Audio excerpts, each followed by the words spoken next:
All right, welcome to another episode of DonDrapersDen. In this podcast, we discuss branding and how it affects so many parts of our lives, from culture to music to sports to history to technology, and then some. You get the picture.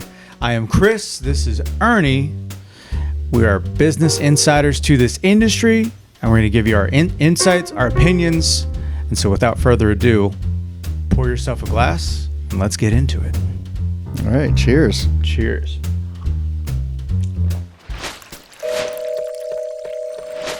All right, today, guys, we're going to be talking about the experiences we have, in particular, those with music. That kind of branding hits really hard and really deep with folks. So that's what we explore. If you like what we have to say, like, share, subscribe, comment, so you can help support the channel. Thanks so much.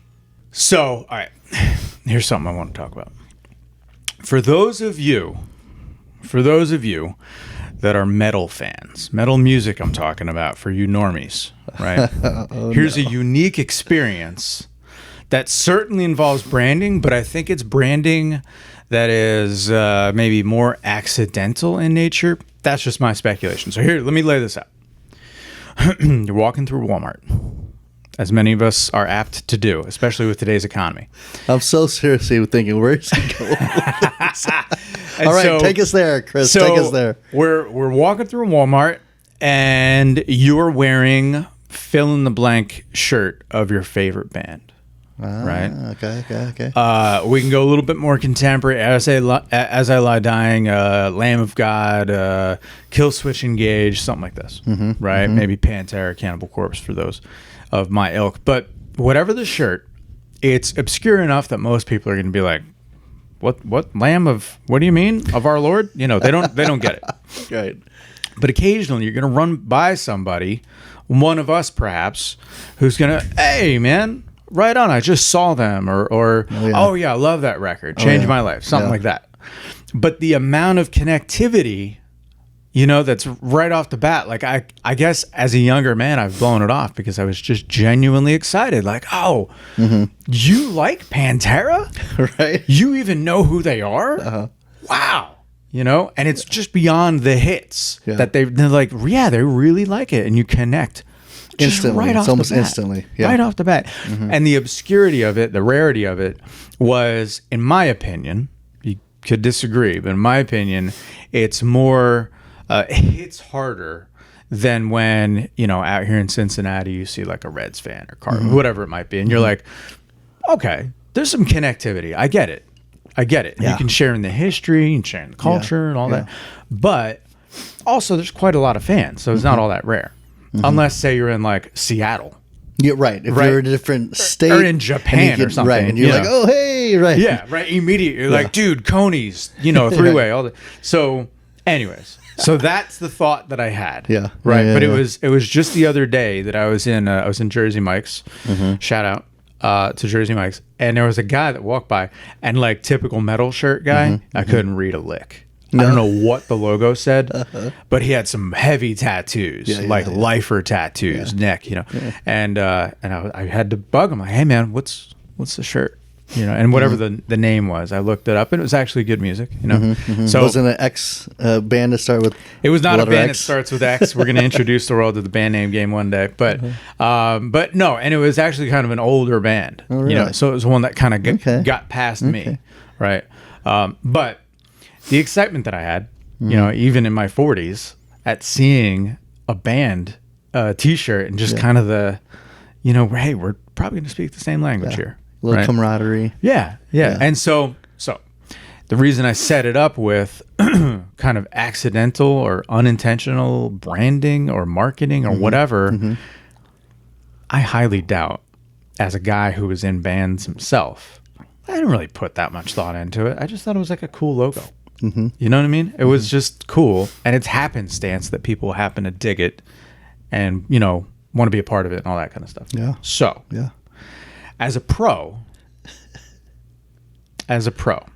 do you see that level of excitement when there's like bands, sports maybe, you know? Yeah. Is it like that? Or, you know, you're a metal fan, so, you know, do you feel like it hits different? Can you manufacture that?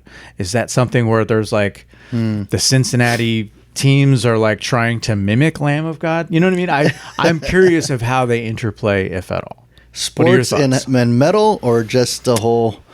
Let's say sports and metal, right? Yeah. Or if there was a brand out there, a company out there that wanted to kind of get that level of like almost like religious fervor, excitement about their brand. It's like, man, whatever that metal music community, and perhaps just in America, I've not been elsewhere to experience it. Yeah. I wonder if that's, can you bottle that? Can you bottle that up? Yeah. How would you? How would you even begin to define it? I mean, I think it's very difficult to do that. Like, it takes time, history, it takes experiences to really kind of bottle that energy. Because when I think of, for example, when I think of metal bands, like I love going to metal concerts. Amen. And when you go there, first, especially when you're talking about the metal genre, it's like it's a select kind of group of fan base that really get it and understand what it's about. And then you understand the feeling and the emotions that go on at a festival. Yeah. So when you see somebody wearing a band shirt that you identify with, that you've been to a concert, there's instant connectivity, and you start talking about, did you go to that one concert in Vegas? Sick New World. I had that happen recently where somebody saw me and they said, "Oh, they're at Sick New World. Did you go there?" "Yeah, I went there." Oh. Instant connection. Yeah, I was there too. Right. I think sports can have that as well. Yeah. But it kind of depends on like the experiences of the sports. Like, let's say if they've won a lot of championships, there's a lot of things you could connect with there. If they or in our case, my case, I'm a Browns fan, so I have like instant connection with other Browns fans, and we haven't won a thing, like in the modern NFL era, right? It's like trauma bonding. Right. It is. It's trauma. Like, I get it. I get it. Yeah, you were born into like I was, weren't you? Yeah, I get it. Right. But we love it. We love our Browns. We love the fact that we're like scrappers. We don't even have a logo on our helmets. We're just a plain, rough blue collar town type football team, and we get it. There's that instant connection. We have experiences. We remember. We can recall the experience when Ernest Biner fumbled in, within the 1 yard line, against Denver Broncos, and forever hate Denver Broncos. Like we can remember when the Cardiac Kids, when Kosar and his whole team led us into nice playoff runs. Like we have experiences. So a lot of that connection is often tied to some sort of experience that you have with that brand, right? And the higher the connection, the more we can bond together. Yeah. But if it was just a band or just a team that, nothing really spectacular is going on, nothing really to top, maybe the fan base is even all that excited about it, well, then it's like, oh, cool shirt. Yeah. But if there's something that you could bond over experiences, man, it's like you went through war together. You went through that experience together. We can bond together, Yeah, going to a Slayer concert is like that. Yeah. Right. If you've been to, I went to see Slayer with Pantera like 15 years ago, if not more, 20 years ago. And seeing a Slayer mosh pit live and in the flesh as an observer too, because I was already at that point, I'm not getting in general admission. And I remember seeing, I don't even know, a couple thousand people around the soundboard, which was in the middle of this, it was like a flyer in Philly. And so it's like stadium size, but the whole thing turned into a circle pit. Oh, yeah. This massive thing. And I was like, oh, man, that's intense. Right. So not only was the experience from afar, I wasn't even in the ditches, so to speak. Right. But just to see it, like, dude, you haven't seen anything until you've seen a Slayer pit. Yeah. That's something else. Like, for personal experience, I've gone to metal concerts and I've seen it. I'm like, man, that's crazy. Yeah. And you always have like those a couple really huge ripped dudes, right? Shirts off. Enforcer. And you can see it in their eyes. They're just looking to just beat people up in that pit. Wishing somebody would. Yeah, exactly. Right. Yeah, come on, hit me. Right. And I just watch him, like, look at that guy, look at that guy's eyes. He's ready to kill. But so there's one thing, like, I've seen it, and then you know what? Over at the recent festival we went to Sonic Temple up in Columbus, I decided, you know what? I only live once. I'm going into this mosh pit. Yeah. Right. So of course it wasn't a Slayer mosh pit. I would die. Like Right. I can't. My Most back. would- I'd be like that old guy. Like oh, my back. Hold on, guys. Right. You know, That's funny. leave me alone. Pick me up. You know. Right. I'd be that guy. But like okay. But for like Avatar or for Code Orange and for some of those, I'm like, okay, this is manageable. I can jump in here and hang. right and hang a little bit. Right. Didn't lose too much jewelry. I think I did lose a ring on one of them. I was kind of bummed about that. But point being, like now my experience and my relatability with those brands or with that festival experience is just on another level. I can not only talk about it from an observer. I can say I was in it, man, and like bouncing around and oh man, it was crazy. Yeah. And I have so many stories because now a mosh pit opens, you know, Hannah and I are like, let's go. And we're like, she's pulling me around, pulling her. We're like, we got to jump into this mosh pit, right? Yeah. It's just a whole different experience. And now when I see somebody wearing a band shirt out in public, you're like, yeah, were you in that pit? Were you in that mosh pit? Like, You get it. I get it. You get it. Yeah. We're like brothers now, right? Yeah. So I think experience has a lot to do with connecting with the brand, whether it be a band or whether it be, you know, a football team or a professional sports team. That's interesting. You know? That's interesting. Like let's say you went to the Super Bowl when they won. Like, yes, I get it, right? Right. But yeah, at the heart of it, yeah, that's the one time only vibe. Right. So then, yeah, as we're saying, so the experience, being in the trenches, that certainly is a big part of back to seeing the band shirt. Can you bottle it? That kind of religious fervor about the experience. No, you have to be there. You can't really replicate it. Honestly, there's not even any coming close when it comes to this experience element. That's interesting. Yeah. So if you're in a business, all right, so from a marketing perspective, a branding perspective, it's easy to get hyped up when you're doing events, right? That seems like a no-brainer because you had to be there, right? I can see how that's so appealing. That's kind of a magnetic thing. But then that's a challenge, man. If you're gonna create that same religious type fervor, that excitement with the brand, if there isn't the experience per se, it's very. I would say weird. it's very challenging to kind of have that type of cult-like, you know, following of a brand without some sort of experience and connection and bond with it. Yeah, and it's not always. I guess it's not always necessary, right? That's a particular thing, and that's how you get to follow a band, and that's how you get to have the deadheads trailing around the country, you know, following you. Yeah, all right. Right. Yeah. Wow, you went right to it. You went right towards this talk branding. You didn't even ask how my day went or anything. It doesn't matter. It doesn't matter. The people don't care. They want to know about this. I told them we were going to talk about branding. Right. How it affects music, culture. What do I say? Business technology. But that was definitely on my mind because the second I saw his shirt. By the way, metal guys, what are we doing? Like you can't. It looks like a bundle of sticks just piled together. I can't read logos anymore. Am I getting old? No, you're not getting old. Right? Like I feel like they often get like some amateur designer or something to put something that's cool, and then now they're stuck with it. Right. Yeah, they blew up. They were super metal. They're like, yeah, let's keep it super underground. Or like they like drew it on a napkin. Like this is what I want. Right. Yeah. It seems to happen a lot. All right, so let's move into something a little bit more applicable. So here's what I'm thinking, right? As I was thinking about this band thing and how kind of not marketing they would be, how kind of I picture most bands to be not intentionally like Motley Crue had this great thing in their one of their documentaries, whatever, where Nikki Sixx wanted to name the band Christmas. What? Bro.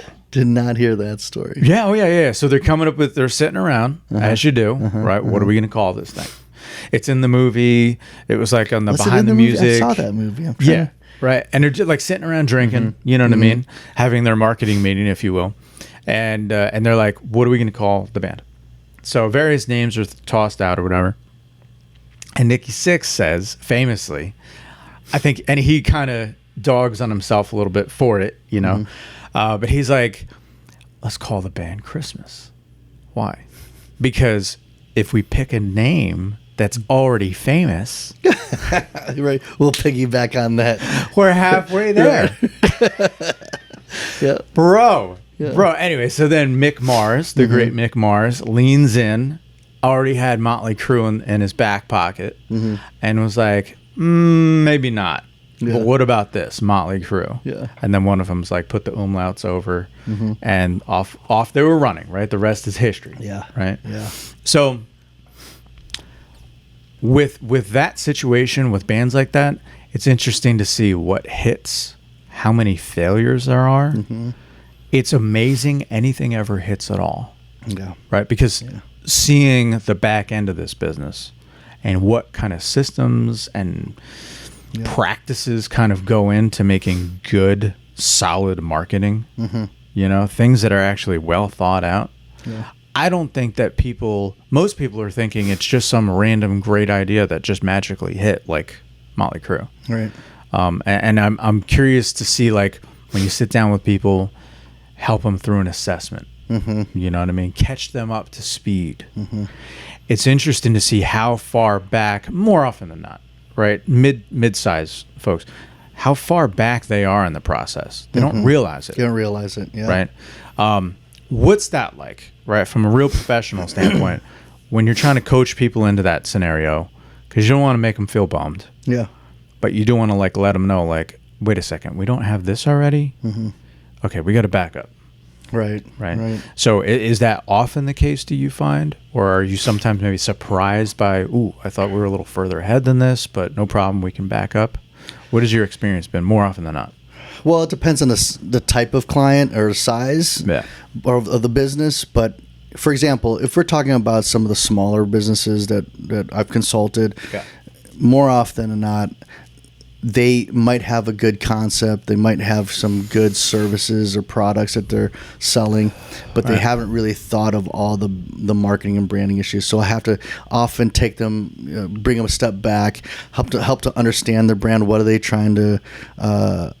What are some of their objectives? What are they trying to get people to think when they think of their brand, and then go from there. And they usually haven't thought that much about it. They think about, oh, my service, my products are good, but they don't really think about the marketing that goes behind everything, because usually, they're not marketers. Now, you do have there are businesses and they succeed because that guy or that gal who created that business, they have a marketing mind, and so they understand the look and feel of their brand. They understand the messaging they're communicating. They really understand their audience that they're talking with. Right. But more often than not, they don't really understand those elements. They've heard it, they get the basics of it, but they don't really know how to communicate their brand. They don't know how to establish that credibility. They don't know how to get their brand that brand awareness.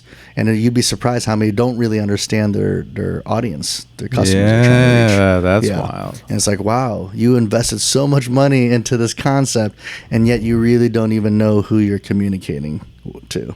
Right. Yeah, and that's what I find, that I have to take the time to open their eyes of what they don't know and understand, and why they might be running into some challenges with their business. Now, when it comes to bigger businesses, it depends. Again, it depends on how big. If they're like more medium, small, but they've been around for years. What we find with those type of companies, again, depending on, there's a lot of different examples out there, but the companies that, let's say, and I've consulted with companies that have been around, let's say 50, 60, 70 years. They've grown because they've been around for a long time, and they did sales the traditional way, and that's how they kind of built their business. And then now they have a network, and say they've grown. But then they realize that the marketing landscape has changed over the years, right? And now they're worried about being left behind. And so now they need somebody like myself or others, experts, who come in and say, okay, we need to update you. We need to update your brand. You're starting to look stale. You need to start using some of these tools that are available nowadays that weren't available back then, and 50 years ago. Right? And so they're realizing that they need to to evolve and start to be more current on the tactics that they're utilizing. Right. So it kind of depends on what phase these companies are in. And then you're talking about bigger business, and that's a whole nother animal. Right. They might have their marketing in place. They might have the brand all firm, and their look and feel is good, but now they're starting to look at campaigns and their key performance indicators, and how do we maximize the dollars spent and get better return on investment, and they have more specific objectives that they're trying to reach, and that we need to solve by coming up with new marketing initiatives. So it's all kind of different depending on case by case. Yeah, it's case by case. Yeah.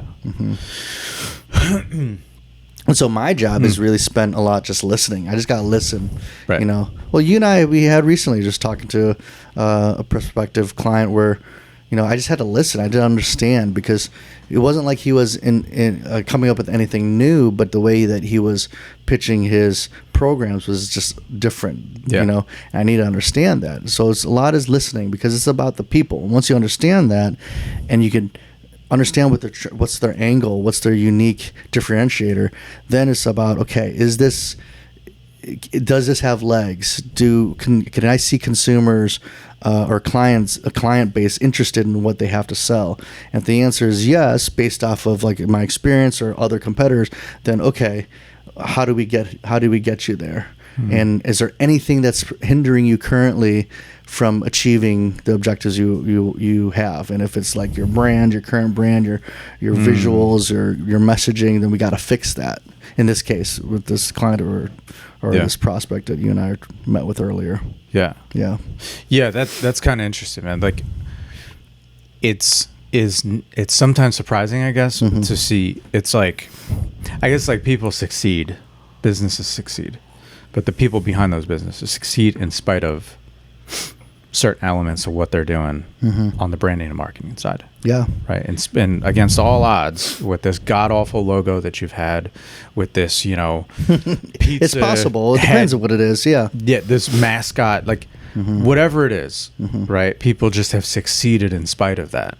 Yep. And then to get rid of that, whatever, to align that brand vision, I suppose you could say, for a more technical term. It's interesting. Do you see people fight back on that ever? Have you had experience where you're like, you kind of lay things out and it's more like, nope, no, I don't, and just, they're gone? Usually it's not. It's usually not in terms of like, shutting me down, like you don't know what you're talking about, or I don't want to do that. If it's anything, it's because of budgets, or it's because of, but what I'm doing is currently working. Which usually, if you dig deep, that's because of a budget. Like, if you had money, right? Then why wouldn't you do some of these things and clean up your image, or clean up your brand, or have a marketing plan? You wouldn't say no to that if money was not an object, right? Usually it comes down to money, but they use excuses like, it's what I'm doing is currently working, right? And at the end of the day, it's, I don't have the money to do that, and so I'm happy with where we're at. But, however, there are instances where I've run into businesses, even bigger business, where they're just happy with and content, which then makes me question, what's their sustainability plan? Do they have ideas of growing their business anymore? But you'd be surprised how many businesses out there are just happy with where things are at. It gives me the standard of living that I want. My employees are happy. We're good. Just keep it going the way it is. Yeah. Until one day it's not, though. Until one day it's not. Yeah. Or maybe they're not. What they don't realize is, once I retire, I'm just going to close the doors. And what about everybody else? Everybody else, yeah, right? So they might be happy, but everybody else underneath them might not be, because they're wondering, what happens if that person is gone? Like, what do I have to look for a job? And so marketing impacts that as well. When we have to ask, like, do you have a plan for growth? Do you want to grow?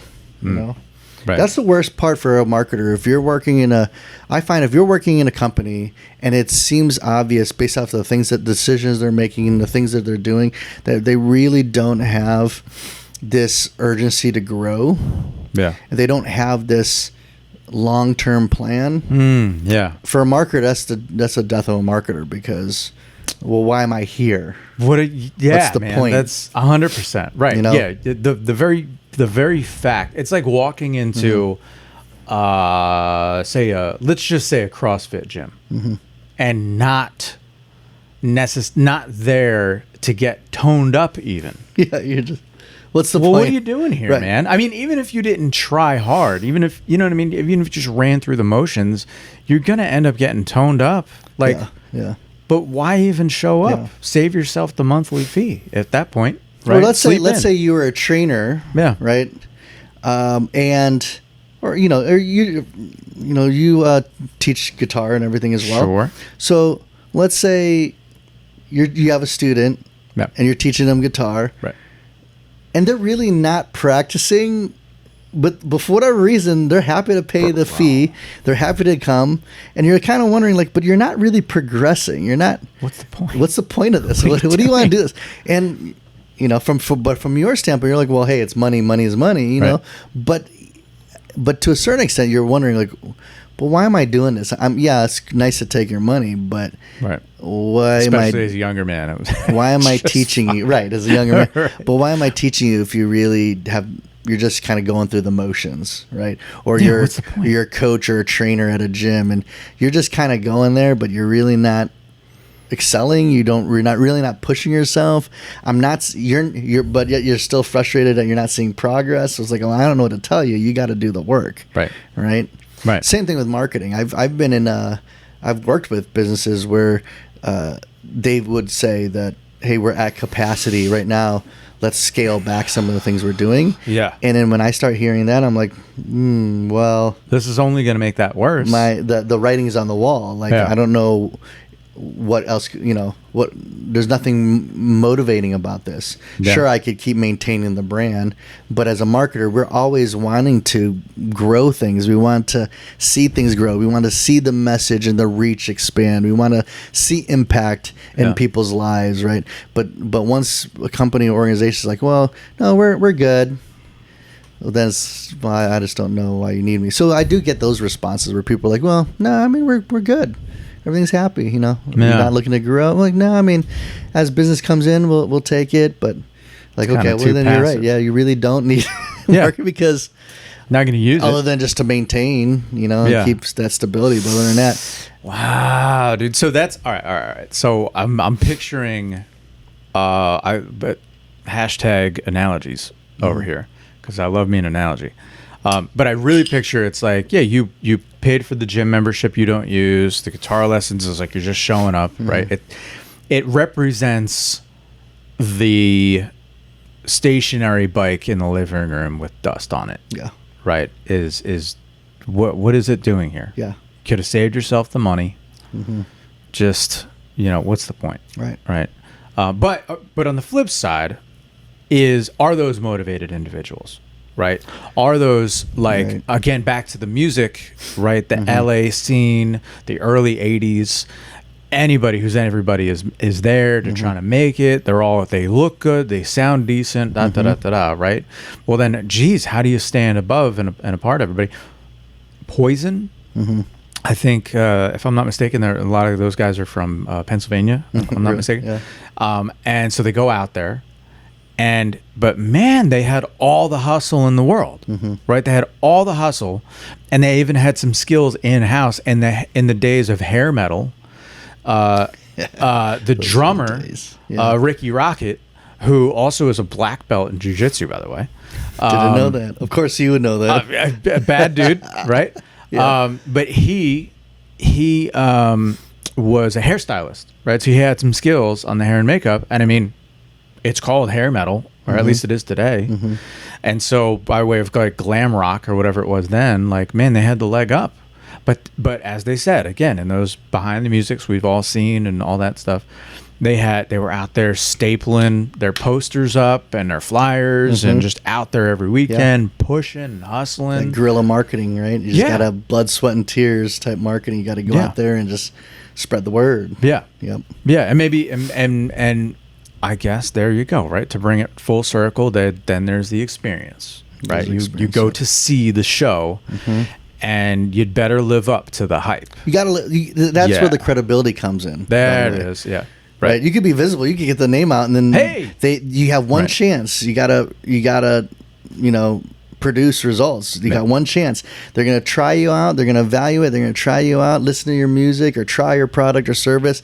If it's anything less than the hype, well then, or it doesn't match the value. And remember, time is worth something. Right. Even if you did something for, you provide something for free. Yeah. But yet, it took my time to have to go to this concert, and it just didn't even. It was worth waste of my time. Yeah. Let alone now you're charging $80 a ticket. Right. Man, you better produce for a hot dog. Right. Yeah. You better produce a value for that that sale. Yeah. Or else you're going to lose them, and they're not going to retry you. Yeah. Right. Yeah. Absolutely. That's why the good bands, you get people who follow you. They're in town. It's the same music, and not only that, but you could listen to music. CD's right there. CD. I'm so freaking old. I'm so stupid. The 8-track is right there, Chris. Come on, don't do it. Damn it. I still have my CD wallets, dude. I got 2 CD wallets. Right. They're like this big. I got 2 of those. I got another one. I think I might have stole it from my ex-wife. Anyways, but I got that. I got 2 boxes more of CDs. Yeah, it feels right. It feels. It feels right. I like I like that records have come back in style. You know what's interesting about that? I'm really excited about that. I mean, it's been in style for the past few years, but for a minute. But it's still going strong. Metallica bought their own record press, which is kind of cool. They had to source it from, I think, Germany or something like that. Really? Yeah, it's quite expensive. But anyways, the experience, speaking of, and back to music, and listening to a record, is that physically is happening, right? And the quality is like, like if you zoom in on like a screen.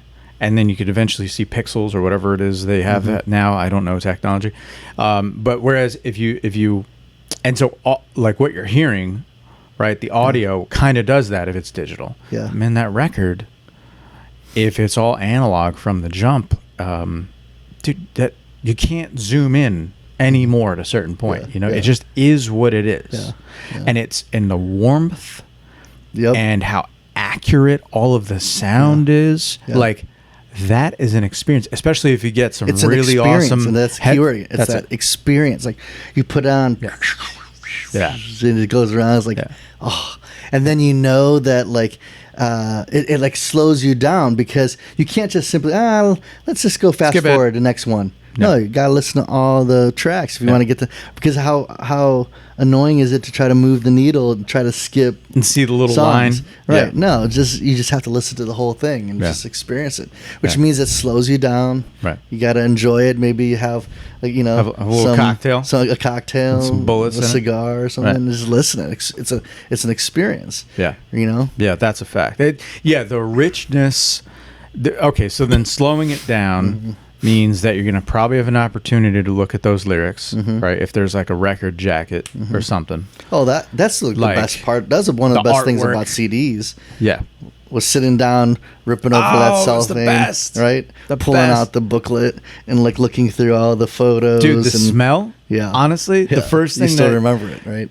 Without it, that was my first CD ever was Metallica's Black album with all the hits on it, Sad But True and all that. And then that was my 10th birthday. And then as well was Blood Sugar Sex Magic by the Chili Peppers.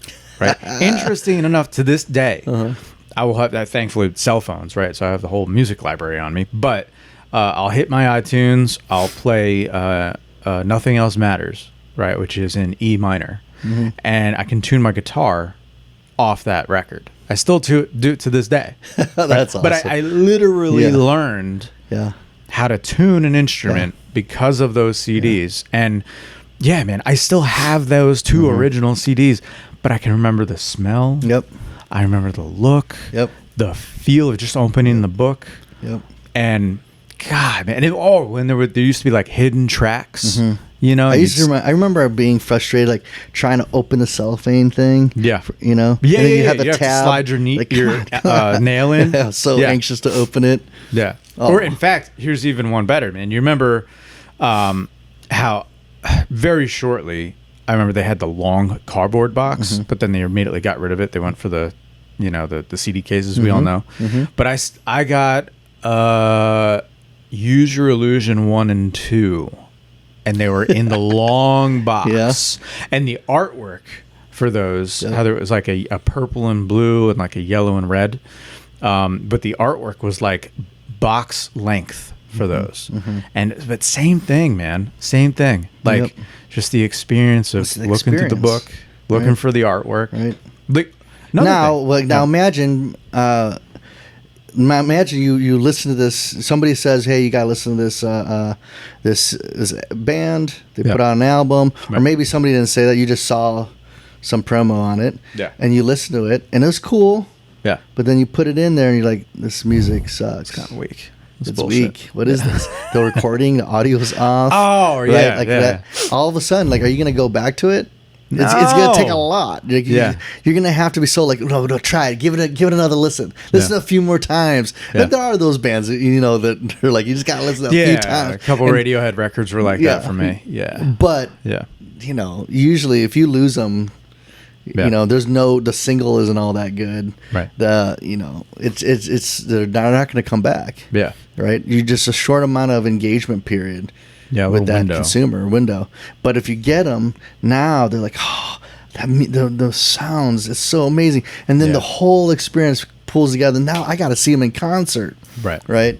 Yeah. And then now it's like, I remember the time when I listened to their CD. I remember the time when I went to their concert. I remember the time when I first got in their mosh pit. It's like it's a whole experience. Now you're walking through, shopping, walking through and Walmart. some guy says, Yeah. "Cool shirt, dude." And You're you're like, Lamb of God. And and all of a sudden it's just like crystallizes right in front of you. Like, yes, it is. Although I will say there was one time I went to go get some breakfast. Right. And after I was done eating, I walked past this older gentleman. Yeah. And he's like, "Cool dude, cool shirt." Yeah. And it was an In This Moment T-shirt. Okay. But this guy, it was legit gray haired. Has been around a block, a time or two. Right. A little long in the tooth. Yeah. And I didn't even know how to respond. I was like, "Thanks." Cool. Okay. Like, wait, like I'm not sure if I'm cool anymore. Right. Like, or what? Or I was thinking, man, you must. To think that that's cool and you're still listening to this stuff, means that you must be a pretty cool grandpa, pretty hip right? cat. Yeah. His collection. That's cool. But I was confused for a second. I didn't really know how to respond to that. I was in line with that. I was on a bus after I ended up in the band, back in college. And anyway, so I was on the bus when they had this gig, and it was like a industry promo kind of a gig, and record company types were there, and all this thing. So, anyways, they rented a bus to get from Brooklyn back down to essentially Monmouth University, where I was going to school, that area.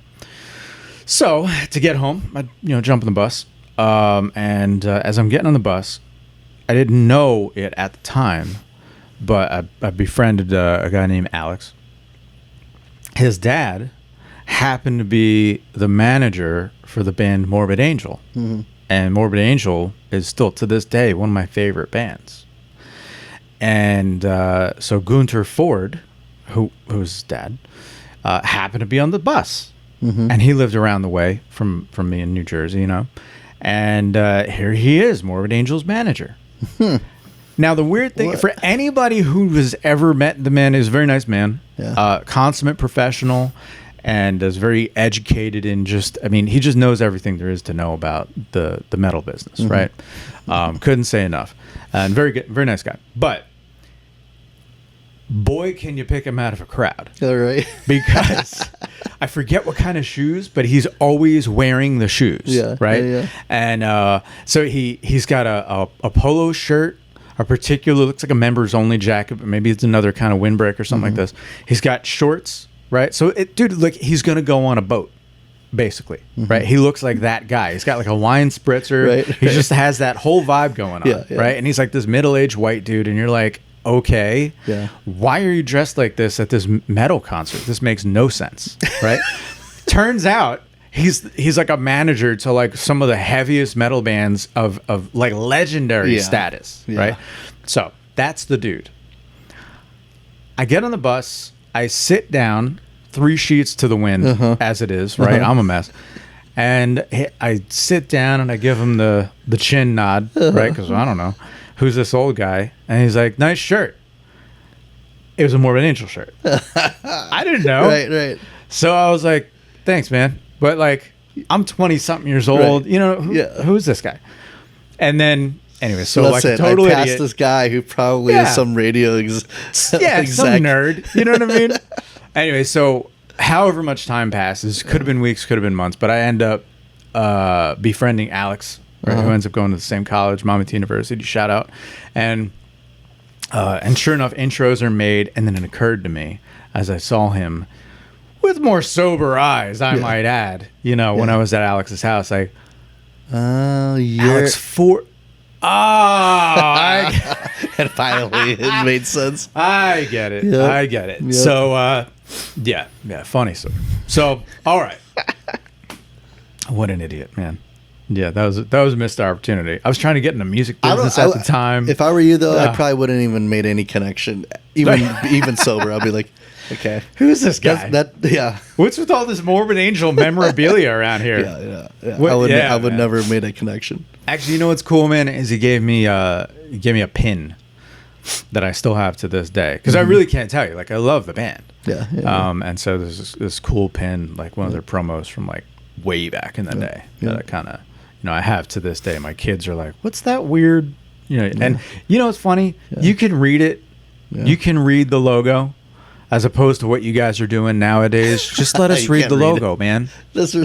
We're in the business of marketing. Like, trust us. Anyways, interesting. It's an interesting batch of topics today. Not too random. All about music. I didn't expect that. Yeah, and brands. Yeah. Bands with brands. Bands with brands. Yeah, right? From Nicky Six and his... I hope... He won't care if he sees this. Yeah. But, dude, I don't know what you were thinking, man. I'm glad Mick Mars talked some sense into you guys. It worked out. It worked out okay. You know what's an experience, too, with bands I just thought of? Yeah. Is standing in line for merch. Yeah. For some reason... Like at the back of the concert hall kind of thing? You're right. But, like, for some reason, like...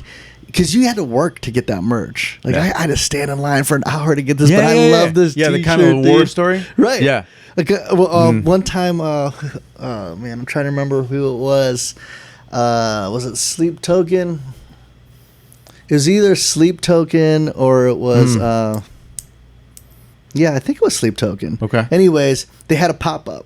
Right. Yeah, it was Sleep Token. They had a pop-up at one of the shows we went, and it was like the day before. And we're like, oh, we got to go to that. Yeah. Well, this pop-up, the line to get the merch was like wrapped around the building. And I remember thinking at first, I'm like, do we really want to stand in line? We're like, we have to. Like, come on. We got to see what they got. We got to see what merch they got, If it might be different than what's in the, at the concert. Yeah. And we stood in line for a very long time. But, man, it was worth it. And of course, you shell out all this money just to get all this merch that you're not even sure if you're going to wear it all. But, dude, it was worth it. Yeah. And again, like there's pride, right? So even in the merch, the experience of getting in line, to the experience of the concert, to the friends you make in line. Yeah. You're talking about, oh, were you in that concert? Yeah, you're in that concert. Yeah. Oh, yeah. You tell all these stories. The war stories of other concerts. Right, other concerts, other bands. And you learn about other bands, like up-and-coming bands. And, that's, from the fan base, that have like interests. That is huge, because in the days right now, more so than ever, how many freaking bands are there, man? Right? I can't, it's all I have to find a good band. Yeah. But, bro, when you can, you're standing in line and the barrier to entry is well past, right? We're all relatively in the same level here. And you get to get that inside track. It's like, it's kind of like the tape trading days way back in the day of the Slayers and the Metallicas, right? But you're standing in line. Hey man, have you heard about XYZ band? Yeah. No. what's, okay, blah, blah, blah, blah. Oh, it sounds cool. Okay. Oh, okay. Kind of like this, kind of like that. Okay, got it. What's the name again? Do. Huh. Yeah, that sounds pretty heavy, man. Right on. Saved. Right. Now I have a new band I can check out. But it wasn't just me. First of all, I didn't have to go through the pain in the ass of finding it and amidst this ocean of bands. Right. I know that it's kind of the ilk that I might be into, right? And I've got somebody, I don't know, what's the word? Moderating, I guess, right? Yeah. On my behalf. Yeah. You know what I mean? It's interesting. This could be a whole different topic for a whole nother podcast, but that Netflix, as an example, has a problem with that. Because how many times have we all sat there just looking for a movie? Yep. 40 minutes later, I don't know what to... Yep. And hence the value of the suggestions and all this kind of word thing. of mouth. Yeah. Yep. Yeah, I could go on for talking about bands and the experience, but a lot of that is experiential marketing.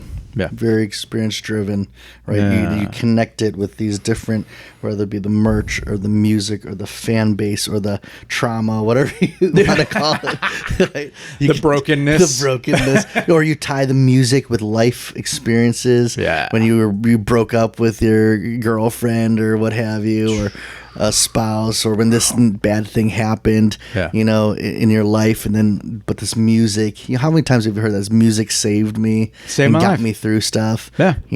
Oh yeah, it's just that happens all the time, Yeah. right? And you won't forget it. You have memories connected to that, right? And so it's hard to kind of bring this full circle. It's hard to take, and it takes a lot of intentionality and strategy to kind of build that, those memories and build those experiences in any brand, whether you're selling services or products or what have you, right? Yeah. It takes a lot of intentionality. Yeah. Sometimes, it happens by complete blind luck, Yeah. But again, that's a rarity. It takes a lot of intentionality. It takes a lot of strategy. It takes guys like you and me to really try to lay out a plan to, this is how we're going to be able to promote and bring that attention and experience, that value to this brand or that brand. Yeah. That's good. I think that's a good spot. Yeah, I had to somehow bring this all together. We're like, this one solid. Solid landing. We literally could go for another hour just talking about all these new bands, up and coming bands, which I definitely want to do, but not today. Yeah, unfortunately. All right, so I think that'll about do it for today. So here's our tagline. Let's see if we can do it cold. From the iconic era of advertising to the digital age, I am Chris. And I'm Ernie. Keep it legendary.